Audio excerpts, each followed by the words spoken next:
1975, c'est le nom de code d'un projet secret illégal de la CIA dans les années 1950 à 1970, qui visait à manipuler mentalement certaines personnes par l'injection de substances de LSD, des thérapies à base d'électrochocs ainsi que la répétition du son. La plupart de leurs recherches ont été détruites durant le scandale du Watergate, mais il existe des preuves concernant le fait que le gouvernement aurait drogué des citoyens à leur insu afin de les observer.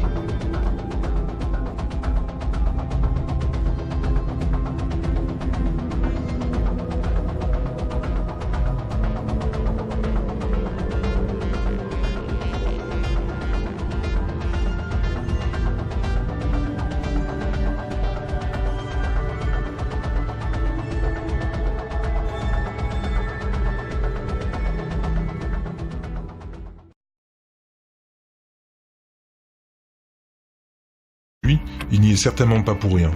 Ses recherches ont su malgré lui m'apporter des clés très importantes dans la compréhension d'un système que je ne voyais même pas moi-même, alors copain avec les artistes dont je dénonce aujourd'hui leur instrumentalisation. C'est donc avec une joie non dissimulée que j'ajoute son nom aujourd'hui dans la liste des chercheurs en qui l'intégrité me semble irréprochable. On y va ?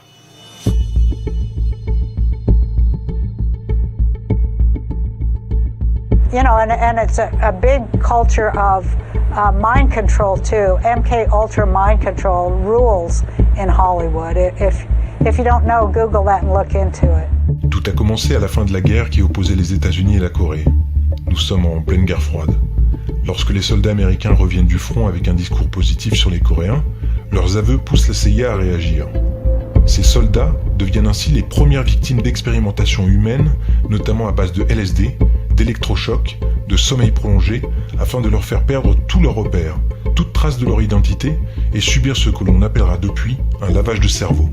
Ce qui permit au gouvernement américain de faire à ses propres soldats de faux aveux pour l'opinion publique, lui faisant croire que la Corée leur avait fait du lavage de cerveau. C'est l'hôpital qui se fout de la charité, mais c'est la guerre froide, opposant les États-Unis à la Russie, une bataille contre le communisme. Alors, la fin justifie les moyens. C'est ainsi qu'en 1951 est né le projet Artichoke, qui connut d'autres noms par la suite, dont MK Ultra, dirigé notamment par le docteur L. Wilson Green, Sidney Gottlieb et le docteur Martin Horn. Après différentes dénominations, ce projet portera finalement le nom de Monarch, en référence au papillon du même nom. D'ailleurs, le MK de MK Ultra signifie monarque. Certains auront remarqué que monarque en anglais devrait s'écrire CH à la fin. Cette petite curiosité a toute son importance. Le K est l'équivalent allemand du C chez nous. Et si l'on commence à fouiller dans ce programme, on réalise que certaines des personnes qui ont développé ces techniques de contrôle mental sont d'éminents scientifiques nazis récupérés par les États-Unis après la chute d'Hitler. Il faut que vous sachiez, pour les plus jeunes, que les nazis ont fait de nombreuses expériences horribles et même occultes sur leurs prisonniers de guerre afin de découvrir la clé de notre mental. Ils représentaient donc une mine de connaissances et d'expertise très précieuse pour l'agence centrale du renseignement. Juste après la guerre, on s'est retrouvé avec un grand nombre de scientifiques allemands qui officiaient dans tous les domaines. Bombardement, énergie, missiles, cinéma, médecine. Et les Français, les Anglais, les Russes et les Américains voulaient tous mettre la main dessus, les ramener chez eux et qu'ils travaillent pour eux. C'est ainsi qu'après avoir monté le dossier Paperclip, la CIA réussit à exfiltrer légalement ces agents nazis. Et les archives montrent bien que des centaines de scientifiques allemands ont été exfiltrés grâce à ces programmes et passés au travers des mailles du département d'État. Et pour en finir avec le papillon monarque, il n'est donc pas étonnant de le retrouver régulièrement sur nos écrans lorsque le clip ou le film traite de l'identité. Ce papillon symbolise la métamorphose et le symbole monarque fait ainsi son apparition dans de nombreuses pochettes de singles, d'albums, dans de nombreux films et séries ainsi que dans les films d'animation pour enfants. Soyez très attentifs à ce papillon, c'est le symbole même du contrôle mental et nous reviendrons dessus lors d'un numéro spécial. Tell me, Major, in all the world, who is the most secret agent? Anyone who manages to stay secret. But there's an even more ideal agent, one who doesn't know he is an agent. Ces programmes d'une efficacité redoutable sur l'esprit, bien que temporaires, ont également permis aux scientifiques de créer ce que l'on appelle des candidats mandchous, en anglais Manchurian Candidates. They were looking into brainwashing, they were looking into mind control, they were looking into how they could create what they called Manchurian candidates. They were trying to figure out if they could get people to go out and do things that they would ordinarily not do, like assassination. Des personnes que l'on place encore sous hypnose, toujours à base de substances diverses comme le LSD et d'électrochocs, afin de dissocier leur personnalité en plusieurs entités, chacune ayant une fonction bien précise et dans le cas des candidats mandchous, celle d'assassiner. Le candidat mandchou remplacera donc la personnalité d'origine pour remplir sa mission après l'évocation d'un mot, d'une phrase, d'un signal, et ce même par téléphone avec une facilité déconcertante. Good morning. Is this Murray Wills? Yep. The woods are lovely, dark and deep, but I have promises to keep and miles to go before I sleep. Remember, Gorieva, miles to go before you sleep.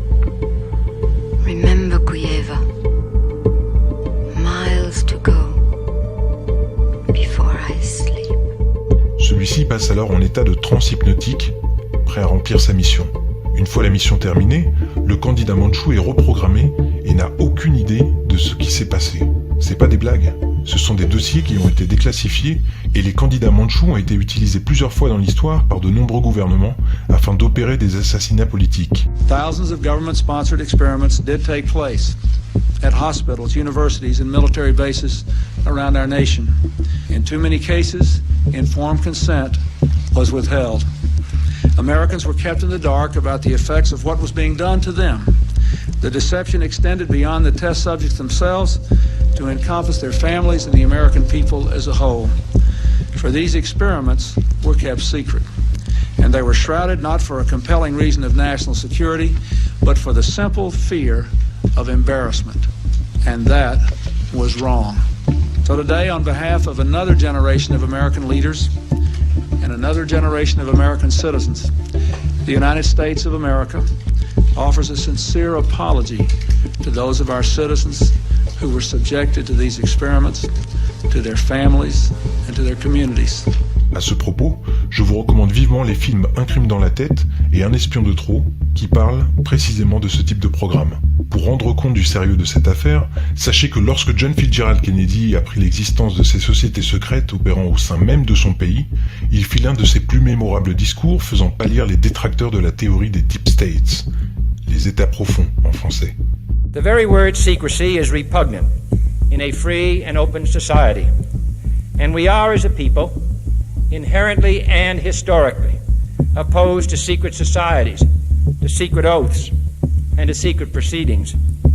And that is our obligation to inform and alert the American people, to make certain that they possess all the facts that they need and understand them as well, the perils, the prospects, the purposes of our program, and the choices that we face. No president should fear public scrutiny of his program, for from that scrutiny comes understanding, and from that understanding comes support or opposition, and both are necessary.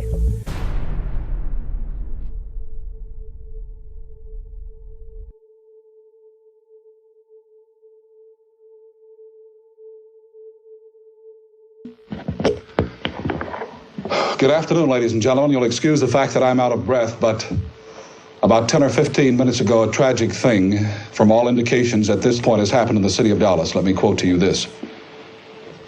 And you'll excuse me if I am out of breath. A bulletin, this is from the United Press, from Dallas. President Kennedy and Governor John Connally have been cut down by assassins' bullets in downtown Dallas. Il sera assassiné 2 ans plus tard par Lee Harvey Oswald, qui ne fut pas un simple citoyen pro-communiste. Non. Non seulement en contact direct avec le FBI et la CIA, Lee Harvey Oswald avait un lien étrange avec Sirhan Sirhan, qui plaida coupable pour l'assassinat du frère de JFK, Robert Kennedy, en admettant toutefois ne pas s'en souvenir. Ces 2 assassins, en apparence étrangers l'un à l'autre, avaient pourtant un lien de taille avec un troisième homme, Timothy McVeigh, qui fut le terroriste responsable de l'attentat d'Oklahoma City dont le bilan s'éleva à 168 morts et plus de 680 blessés. Savez-vous quel était le lien manquant entre ces 3 hommes ? Ils avaient tous les 3 le même psychiatre spécialisé dans le lavage de cerveau et impliqué lui aussi dans le programme MKUltra. Et après ça, vous continuez à croire que tout cela relève de la théorie du complot. Bien que les expérimentations furent interrompues officiellement en 1972, il est bien évident que la CIA en savait assez pour démarrer leurs premières grandes opérations de propagande. Au risque de décevoir les amoureux de la révolution sexuelle hippie des années 70, sachez qu'elle fut orchestrée par, je vous laisse deviner, eh oui, la CIA. C'est ainsi que le grand public fit la connaissance de cette nouvelle drogue appelée le LSD. The CIA's attempt to control people turned out to be just the opposite. It created the counterculture as we know it of the 60s.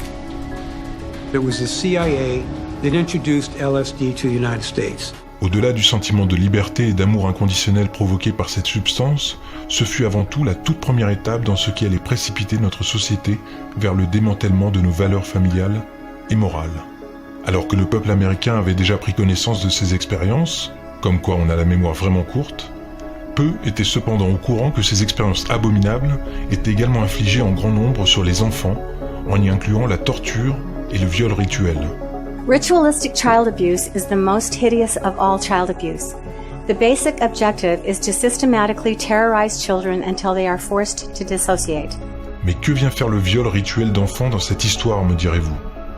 Encore une fois, je vous laisserai faire vos propres recherches, mais sachez qu'avant d'être un programme scientifique, le projet MKUltra est entièrement inspiré de techniques occultes qui permettaient aux chamans de fragmenter leur esprit afin d'y accueillir les différents esprits des dieux.